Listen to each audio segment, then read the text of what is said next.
Welcome back to the Word Shop. Today we're reading Chapter 2. Lila had been waiting for this moment all week. Between lectures, assignments, and the endless hum of university life, the thought of returning to the Word Shop had lingered in the back of her mind like the sweetest secret. Every time she passed a bookshop window, the memory of her grandmother's invitation whispered to her, "There is another word waiting for you." She could still hear her grandmother's words in her mind. Your heart whispers in a language older than words, the first language, the language beneath all others. That conversation with her grandmother had felt like the morning light spilling softly into a room, revealing not something new, but what had been there all along, waiting to be seen.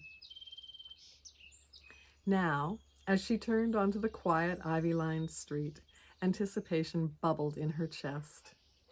The golden glow of the afternoon sun spilled across the street, making the shop's window glimmer like a portal to another world. As she pushed the door open, the brass bell chimed, and the scent of old books wrapped around her and embraced her. On the counter, a small glass dish swirled with liquid light, shifting as if the movement of her entrance, as if it too had been waiting for her arrival.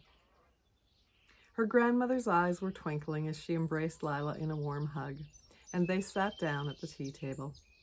The same delicate porcelain teacups rested between them, steam curling into the air like a spell being cast. And there, waiting on the wooden table, was another ivory card. Lila's heart gave a small, excited flutter. What word would it be this time? The ink shimmered in the golden light. Below the word was a delicate line drawing, an image formed in water, sharing the feeling of the word itself. Lila reached for it slowly. As her fingertips brushed the card, a warmth spread through her chest. Lila traced her finger over the card, mesmerized. It was different from the first word. Essence. Your essence is always present, as the golden thread in infinity's quiet song. It is the breath of the universe moving through you, showing you how to return to truth. Whisper had been an invitation. Essence felt like recognition, Lila thought. Essence, her grandmother began, her voice like the first glow of dawn, is not something you find, nor something you must become. It is the golden thread woven through you, the pulse of the infinite in your very being, the quiet hum beneath your heartbeat, the part of you that has existed before names, before stories, before even time. It does not waver. It does not fade. It is the part of you that remembers, even when you forget. She placed a hand over her heart, tapping gently, as if knocking on the door of the universe itself. It has always been here, waiting. She reached for the lantern beside her, striking a match with a soft hiss. The flame leapt to life, stretching golden light into quiet spaces, sending ripples of shadow dancing across the walls. And awareness, she continued, tilting the lantern just so, watching the glow spill like liquid gold, is like this light. It does not create what is, it only reveals. Awareness is the moment the veil's thin, when the unseen becomes seen, when the hidden becomes known. Without it, essence waits, patient as the stars resting behind the daylight. But the moment you turn inward, the moment you surrender to stillness, the knowing rushes in. The lantern's glow flickered, catching in grandmother's eyes. And for a moment, it seemed as if she held all the galaxies within them.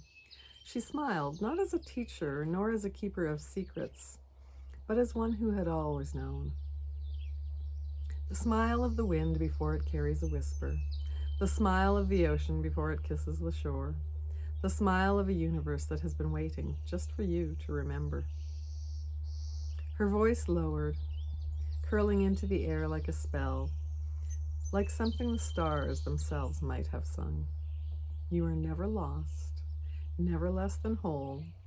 You are not seeking the light. You are the light, and you always have been. She leaned forward then, her eyes twinkling, as if revealing the final thread in a tapestry woven long before time. Her grandmother reached across the table and placed her hand gently over Lila's. You listened, my sweet girl. Now, will you feel? Lila looked up, her brows drawing together. Feel? Her grandmother smiled, warm and knowing. Yes, close your eyes. Lila hesitated for a moment, but she obeyed, her lashes fluttering shut. The familiar scents of the shop surrounded her, books, ink, ylang-ylang.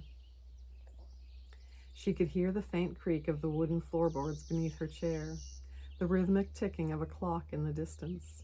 Tell me, what is here in this moment, before thought arrives? The question was unusual. Lila waited to grasp something, but there was nothing to reach for. Do not search for it, her grandmother whispered. Just notice. What do you feel? Lila took a slow breath, letting the question settle inside her. She noticed the warmth of the teacup in her hands, the slight coolness of the air brushing her skin, the way her heartbeat steadily beat beneath her ribs. She noticed something else too, something more subtle, a quiet hum beneath everything, as if the world itself was alive, gently breathing. That is your essence, Lila, her grandmother said softly. Lila opened her eyes. Essence? Grandmother nodded. Essence is what you are before thought, before definition. It is the knowing within you that does not need proof.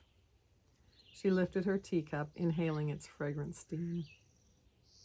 It is the presence beneath the noise, the feeling before the explanation. Lila let the words settle into her like sunlight sinking into the earth. Your body speaks to you, her grandmother continued, not in words, but in sensation. Have you ever felt a pull towards something, even when you couldn't explain why? Or felt resistance, as if something inside you whispered, no? Lila nodded, yes, but I always thought that was just instinct, or maybe emotion? Her grandmother smiled. It is wisdom. She tapped the card gently. Your body's yes and no are as sacred as any whisper.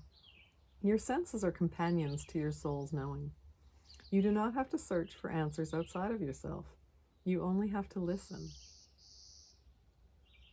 Lila sat back in her chair, staring at the card in front of her.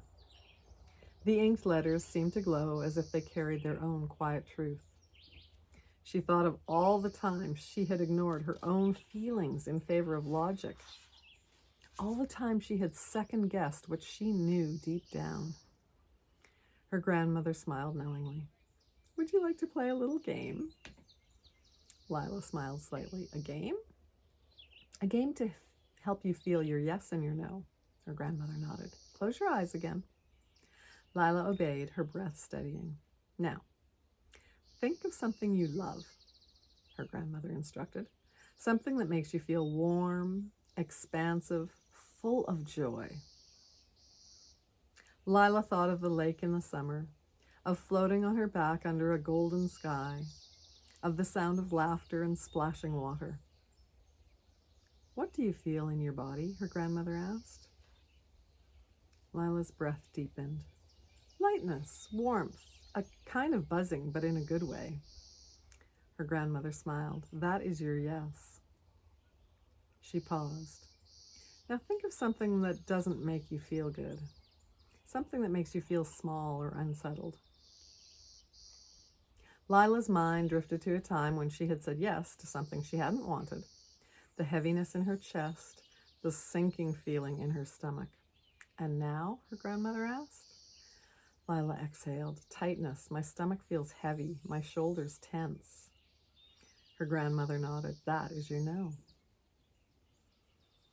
Lila opened her eyes, blinking. That was so clear. Her grandmother chuckled. Your body is always speaking to you, my love, but most people are taught to ignore it. You are not your thoughts, nor your roles, nor your titles. You are the breath beneath them, the being beyond them. That is your essence. Lila looked down at the card again. Essence. She smiled. So I just have to feel? Her grandmother reached for her teacup, a twinkle in her eye. That, my dear, is the beginning of everything. Lila glanced at the clock above the counter. She had almost lost track of time. Her grandmother followed her gaze and smiled knowingly. Don't worry, my dear. The shop will always be here waiting, as will your next word. Lila's heart skipped slightly. Next word? Her grandmother nodded. There are 52, my dear, one for every week of the year. Lila blinked, a slow smile spreading across her face. A year of words? A year of remembering, her grandmother corrected gently. A year of rediscovering the magic that has always been inside of you. Lila traced the edge of the ivory card once more, anticipation fluttering in her chest. A year in the word shop. She had a feeling she would never be the same. Thanks for joining me for Chapter 2, and we will see you next in Chapter 3.